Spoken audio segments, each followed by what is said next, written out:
the meta shifted a little bit. Maybe we're just staying with the old one. Maybe we'll see some new picks coming out tonight.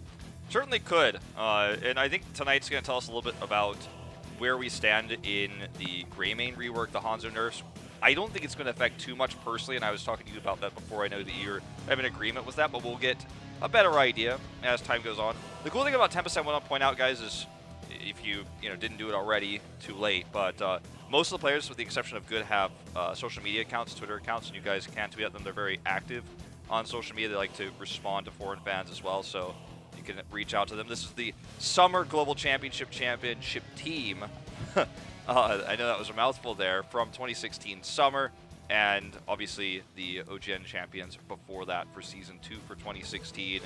This is the best they have ever looked since that time period, and it feels like it goes back to the old synergy with Dami now back on the roster. Lockdown is looking phenomenal, and Good just kind of fills the hole in the team. And I didn't expect this team to be first tier, to be honest, when the roster was announced. I thought maybe top 3, of course, but they've really exceeded everyone's expectations. But here comes BlossoM, and they have made some changes. They were making the crazy ones. They've brought in lots of different picks. They were trying some Ariel, maybe even the Cho'Gao once a long time ago, and they're continuing to do that. But Wiz is the brain. He's holding lots of the teams. Last time with Avatar Illidan, didn't really work out too well, but they're trying something new at least. Lots of the Korean teams are just keeping up with what they had from before. They're just keeping up the same thing. But this team, they're always coming up with something new. We don't know what's going to happen tonight. Yeah, anything could happen. BlossoM is one of the more creative teams, as you say, but I think it's important to note, too, that this is the most successful creative team, and they've risen up through the rankings, starting as the number 7th place team in Phase 1 of 2017, but passing Miracle at the end of 2017, and now, find themselves to be an Eastern Clash team and travel overseas, potentially secure that BlizzCon spot, the mid-season Brawl spot before that. That's the goal for this team, and they've worked hard to achieve it, and I think that innovation that we're seeing from them is what will be the reason why, if they do go, they do, because they simply are putting in the extra time and kind of going against the Korean mindset of let's play what's meta, let's play what's S tier. They try to kind of go around that. Tempest has too, so this season specifically only, by the way. So it feels like this is the clash of innovators in this tournament right now. Yeah, that's right. I do have to agree on what you just said for both teams, and especially Gondar, who has been playing lots of Garrosh, lots of ETC. But when that's taken away, banned, his Anubara play and a few other tanks was not as solid as those two, and I think that's going to be a big weakling when it goes to that global stage in Eastern Clash. I think a lot of the Chinese teams should know when they go up against this team that Gondar has a weakness there, and Volskaya is available, guys. Volskaya, is no longer disabled. So Volskaya is actually available in this series. We're going to have a ban on Battlefield of Eternity by BlossoM. The ban on Praxis will be Tempests as we head into our first map of Towers of Doom. That will be the map choice of BlossoM. BlossoM banning BOE, a little surprising. I thought that's one of the maps they excel at, with due to, of course, being on Vala most of the time. But with Vala kind of out of the meta, I guess they have to pick something else now. We do have TOD. Now let's see what they want to run on this map. I do want to point out, of course, that currently Junkrat is disabled due to a bug on the tournament realm at the moment, so it's not going to be available for play. We probably won't mention that too much, but if you're wondering, thinking about players that might play Junkrat, because we have 2 teams today that have done that quite a bit in the past, he is globally disabled, so more likely for match number 2 with Gluck. That's right. But he's been playing lots of Junkrat.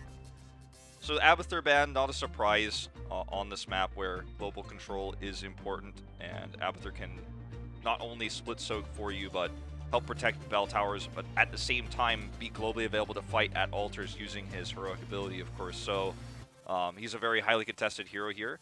But look at the top 3 bans. Obviously, we've got Genji, Abathur, Hanzo. One of the Shimada brothers will be available for first pick here for Tempest. It's a tough call to make here for BlossoM, and they decide to ban the Genji away. This may mean that we're going to see Tempest just lock in the Hanzo immediately, despite the nerfs to his scatter arrow. Nope, Malfurion is the top pick, and I think that's going to be coming up very soon in the Western and Eastern Clash. Lots of EU has been picking Malfurion top tier, first pick. Even NA was picking Diablo for some reason. I can't really still follow that for lots of reasons, but here Malfurion pairs up really well. Twilight Dream pairs up with lots of CCs. I think that's the pick they really want to go for, because it's also a counter to Hanzo if they pick up Hanzo, because you have that pair with Tracer. That's true, and that's a scary thing. So BlossoM now has to consider, because they can't ban away the Tracer, grabbing the Tracer with something else here, which we have seen a few times in Europe because of Tracer's high involvement at the moment. Malfurion #1, I think, this week in Europe, the final week going into Western Clash, and now that Tracer Malfurion combo has been seen so often, even in Korea. BlossoM is thinking hard on these picks. The thing is, if you give the Tracer away here, I think Tempest will certainly take it. They've got Sign on the roster. They're going to take Uther, they will take the Greymane, so a safer rotation, but that does mean that Sign can flex onto this Tracer, and that's always a terrifying prospect to play against.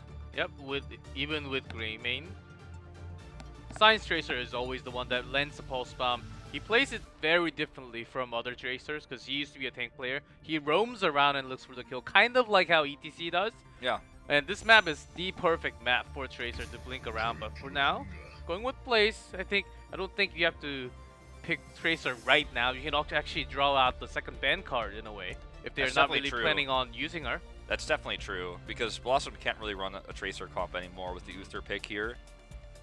So you can lead into that sort of ban, as you say, and then move away from it. Yeah, because getting Blaze, which is a great, the bunker, great counter to Pulse Bomb. I think they're leading in a way to make that ban happen, and then go with something else that they have planned. It's really interesting too, they prioritized Blaze so early in this draft. He's obviously been a strong solo laner for a long time now. In Europe as well, we saw high involvement of Blaze, high involvement of Malfurion and Tracer. These three heroes were big standouts to me, along with Sonya, of course, which we'll talk more about later. But the thing that Blaze could do on this map, specifically this battleground, is he's very good at delaying. He can actually, of course, buy a lot of time with his trait if it's a longer fight. But obviously the bunker gives you so much sustained power to really win that longer fight. You already have the sustained 1 in terms of healing with Malfurion versus the Uther. There's the Tracer ban. So everything kind of according to plan, I feel like, for Tempest right now.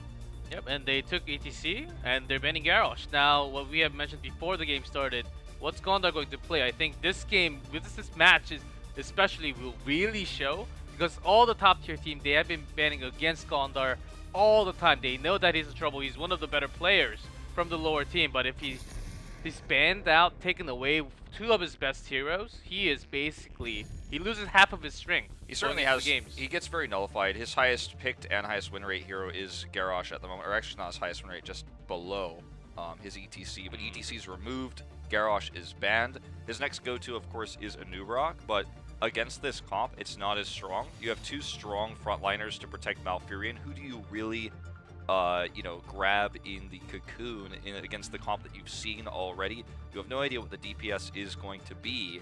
So it's tough to really run the Anubarak here. He's still a strong hero. He's very good at delaying the altar channels, but it's a comfort pick if they lock him in here. He's not a strong tank. A Muradin might actually fit the situation better, but he's not a strong Muradin player. Yep.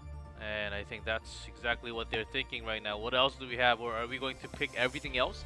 I think leaving the solo lane for the last pick for Wiz from BlossoM, I think that's the best way to go. That means that they really have to pick the tank, but instead they're going to go the other way, bringing that the reworked Marthail. Yeah. And Hanzo with Uther. Okay, that's a new pair-up.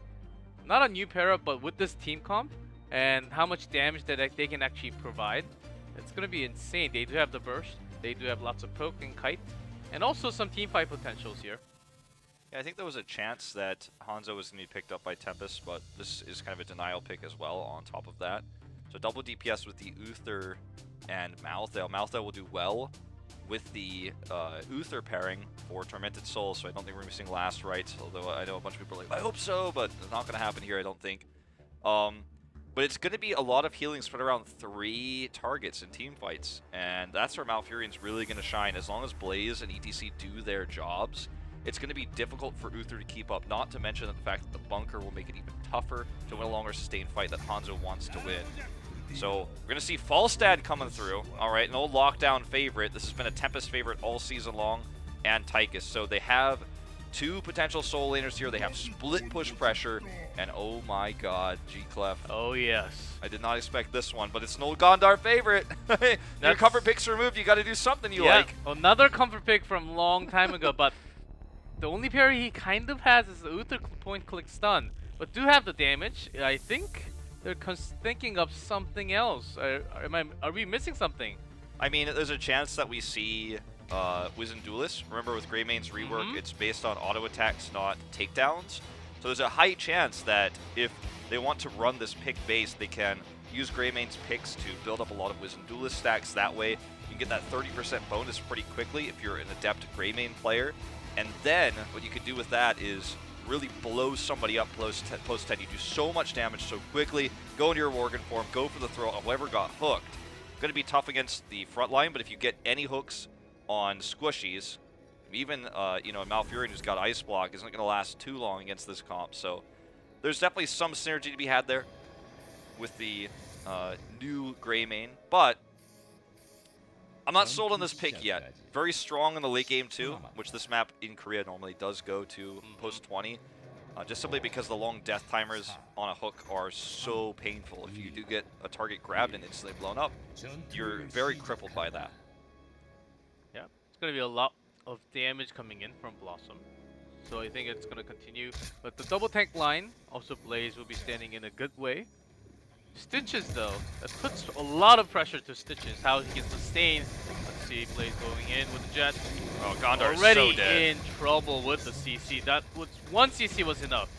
We talk about Stitch's weakness being his inability to escape, but in this case it was really just the problem of multiple stuns. The perfect Blaze double stun into the root, and the damage was it was immense. The grenade connected as well. That was a rough start here for Gondar, but we'll come back to lane fairly quickly. Is going to be Falstad in the soul lane with Gondar, or sorry, not Gondar, Blaze roaming in this case. So going to be good trying to find some potential picks as he lanes against Stitches at the moment, but obviously you can rotate very quickly with Blaze. He's got good wave clear, and as we just saw, his stuns are quite powerful. Yep, I think we're going to see Stitches roaming around though.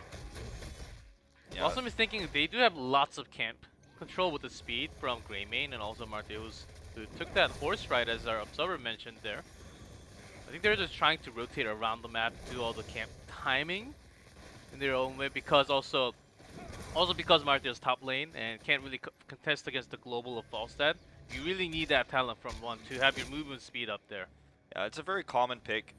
In fact, I believe even slightly nerfed on the current live patch, but a little bit of damage done here. Not going to have the Blaze fall up to try to get a pick, but yeah, he can roam a lot faster. You can see he's headed down right now, looking to put some pressure on in this lane.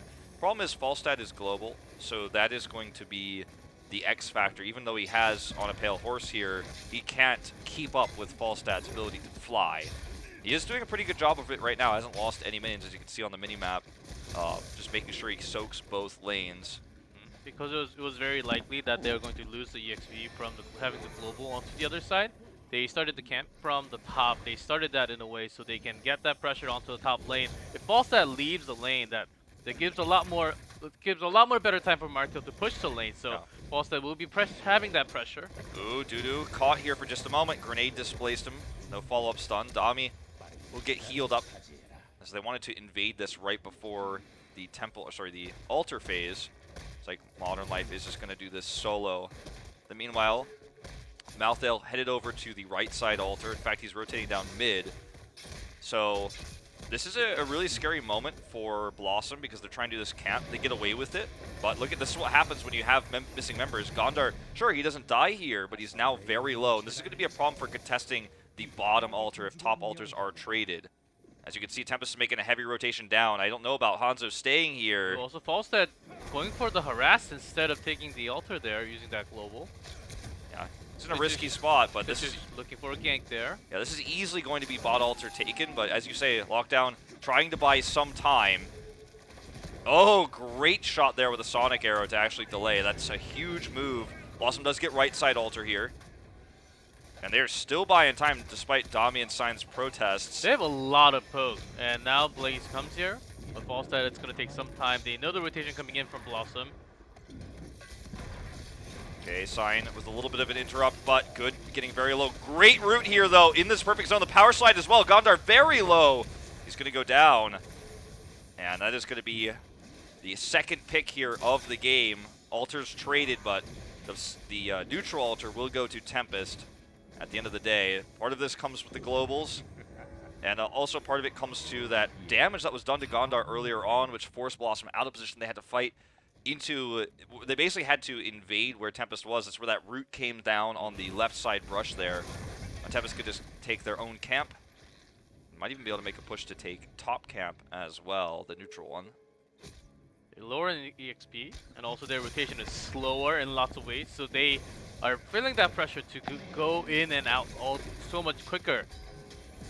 Pretty good route Gets there. dragged. Yeah. Cleanse coming through on the other side of things. Malfurion hasn't even locked in his 7 yet. So they're just pushing these, escorting these pumpkin men into the wall here, destroying those cannon towers or damaging the second one. Great hook, but again, there's not a ton of follow-up on this team composition. So doesn't really amount to too much at the end of the day. Yeah, it's going to be really tough for Nasang to position himself right next to his Stitches all the time when he actually has to go out and reach for his DPS to get the heals. I think that's going to be a lot of shields on Gondar because he was getting caught twice already. And they're looking for more. Tempest coming in with the invade. Oh man, remember Stitches has no way out of this one. Man. No escapes. The follow-up route again. With triple stunts here, you know, I were joking a lot that it feels like Blaze is kind of a mini ETC sometimes. You've got that plus ETC plus the follow-up route. What are you going to do? Falstad is not missing a beat with his soak. He's pressuring the top wall while also not missing any minions mid. He keeps using his flight. He keeps using his flight specifically to catch those mid minions. And now Tempest is at 10, going into this next double phase. It's going to be tough for BlossoM to contest this, and Mouth has only just now gone back to the top lane and don't have any globals. I think BlossoM should probably just give these up, soak, and let this go, because in the long run you can come back, but if you let this snowball further by losing a fight without 10, it could get disastrous. Yeah, they're right ahead. They're about to reach 10. I don't think they should even contest for this, as you mentioned. They're going for the camp. Greymane's looking out for any rotation coming to the top, but not going to happen. Falstad is hiding himself. Yeah. So they did soak mid with Greymane for a little while, so they basically took our advice, so to speak. And another one of these hooks that's just unfortunately, even with the follow-up Uther stun, not going to be enough for a pick. They lose both altar phases, but they soak for 10 as best as they can. They even were able to take this camp, so they're probably going to get this cannon tower. They definitely will. And the gate is going to go down also, but those are small victories compared to what Tempest got, but I like that BlossoM was able to be patient here and just simply accept the loss. It is Scourge. Okay, they want to take a target and stun it into some CC with the arrow pair up.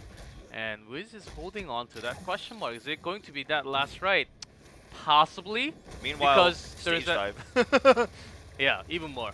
I think last right makes a lot more sense because there's that gust anyhow. So even when you have that soul out there, I don't think you can do any damage. You'll be just blown away with the gust. Yeah. I mean, the only thing that could happen is you get divine shielded, but if you, in those situations, sure, you have divine shield, but the blow away means that you're alone and the rest of your team's not there and you die after the divine shield wears off. So that's something that should be concerning.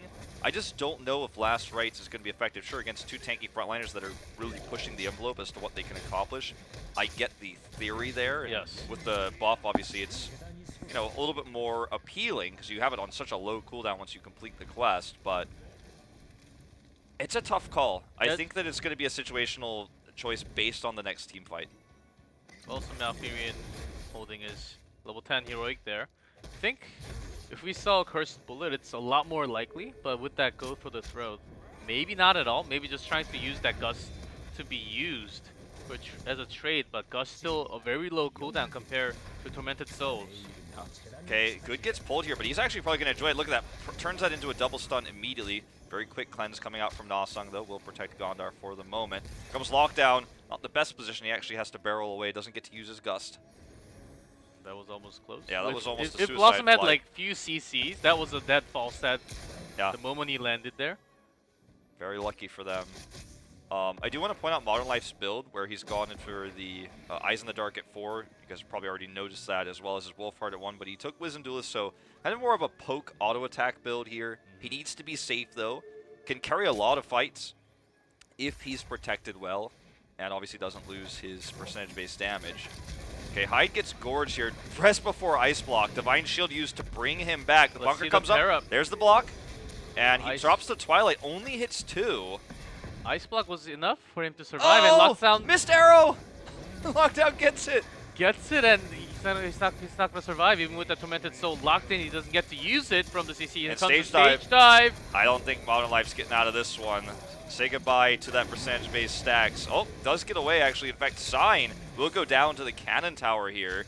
Lockdown also goes down. Tons of damage coming out from Hanzo. 3-man stun AoE, and Dami still on that Odin, does a lot of damage. Good can sustain himself without the healing coming out from Hyde at all.